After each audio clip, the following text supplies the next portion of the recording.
নমস্কার। আজকের জ্যোতিষ চর্চায় আপনাদের স্বাগত। আজকে যে দিনটি নিয়ে আলোচনা করব তা হচ্ছে শুক্রবার, মানে আগামীকাল 19শে জুলাই। আগামীকাল 19শে জুলাই, 3রা শ্রাবণ। আপনার আগামীকাল সূর্য উদয় হবে 5টা 3 মিনিটে এবং সূর্যাস্ত হবে 6টা 22 মিনিটে।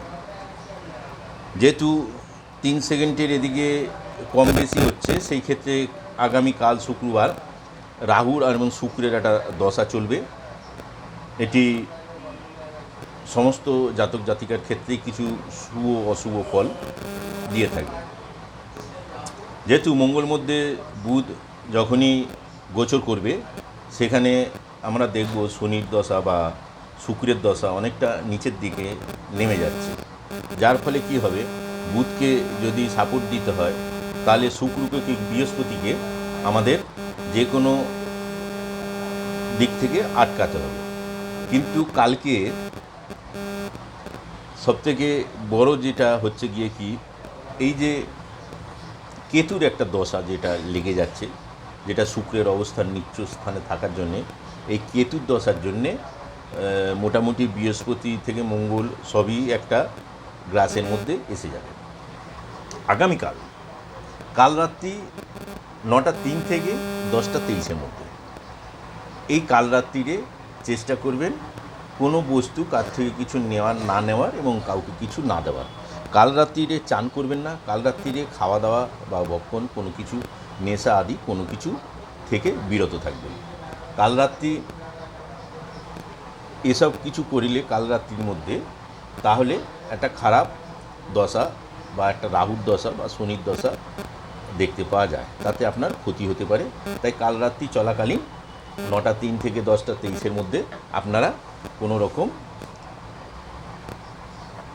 খাওয়া দাওয়া, দান ধ্যান, এমনকি কোনো রকম স্নান করা বা পূজার্চনা এগুলো করা থেকে বিরত থাকবেন। আগামীকাল যাত্রা শুভ আছে, আপনারা যে কোনো জায়গায় যাত্রা করতে পারেন, কিন্তু খেয়াল রাখতে হবে আপনাদের পশ্চিমের দিকে বা পূর্বের দিকে, পশ্চিম, পূর্ব আর দক্ষিণের দিকে, পশ্চিম, পূর্ব আর দক্ষিণের দিকে আপনারা যদি যাত্রা করেন তো আপনাদের খুব একটা শুভ ফল হবে না। তাই চেষ্টা করবেন পশ্চিম, পূর্ব আর দক্ষিণের দিকে যাত্রা থেকে বিরত থাকতে। এমনি আপনার যাত্রা শুভই আছে, কিন্তু কোনো ব্যবসায়িক প্রতিষ্ঠান থেকে বা ব্যবসায়িক উদ্দেশ্যে যদি আপনি এই যাত্রা করে থাকেন, তাহলে এই যাত্রা পশ্চিম দিকে, পূর্ব দিকে ও দক্ষিণ দিকে কার্যকর হবে না। অমৃত যোগ 6টা 57 থেকে 7টা 45-এর মধ্যে আমরা অমৃত যোগ, এই মধ্যে আপনি যে কোনো শুভ কার্য করতে পারেন। এই সময় কোনো গরিবকে দান ধ্যান করলে আপনার আগে গিয়ে অনেক ভালো উন্নতি হবে, ব্যবসা বাণিজ্য চাকরিতে অনেক উন্নতি হবে, আপনার বাধা বিপত্তি কেটে যাবে। দ্বিতীয় আমরা অমৃত যোগ করি আছে 10টা 24 থেকে 12টা 59 অবধি। এই 10টা 24 থেকে 12টা 59 অবধি এই অমৃত যোগের মধ্যে আপনারা পূজা অর্চনা এবং ব্রাহ্মণ দান বা বৃক্ষরোপণ সমস্ত কিছুই আপনারা এর মধ্যে করতে পারেন। শুভ কার্য সব কিছুই করতে পারবেন। গৃহ নির্মাণ, বাস্তু নির্মাণ, ব্যবসা বাণিজ্য সমস্ত কিছুতেই আগামীকালে একটি শুভ ফল আপনাকে দেবে। যেহেতু রাহু স্থান আছে, সেহেতু আপনাদের সবসময় এটা খেয়াল রাখতে হবে এবং কিছু কাজ আপনাদের না করা থেকে বিরত থাকতে হবে। যেমন আগামীকাল আপনারা কোনো লোহার বস্তু কিনবেন না, কোথাতেও কোনো লোহার বস্তু কিনবেন বা লোহার কোনো জাতীয় জিনিস কাউকে দান করবেন না। কি করবেন? অবশ্যই কালকে কোনো গরিবকে অন্ন দান করবেন। চাল হোক, খাবার হোক, তৈরি খাবার হোক, এরকম কোনো অন্ন কোনো গরিবকে দান করবেন।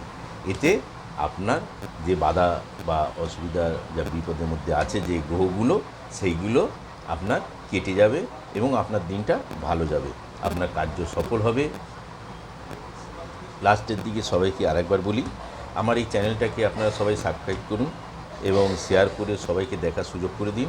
আমরা এই চ্যানেল মাধ্যমে চেষ্টা করব আপনাদের জ্যোতিষ সম্বন্ধে নানান রকম যে বাধা বিপত্তি কী করবেন কী করবেন না সমস্ত কিছু আপনাদের জানানো, এবং আপনাদের যদি কোনো প্রশ্ন থাকে অবশ্যই আপনারা আপনাকে প্রশ্ন করতে পারেন, আমি তার উত্তর দেব।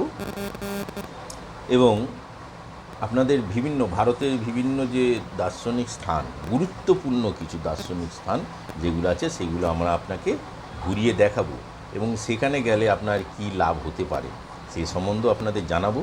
এবং তারপরে জ্যোতিষ চর্চা তো আছেই, যেখানে আপনারা আপনাদের কী করণীয় না, কোন দিন শুভ দিনে আপনি কাজ করবেন, কোন দিন করবেন না, এগুলো আপনি জানতে পারবেন। নমস্কার।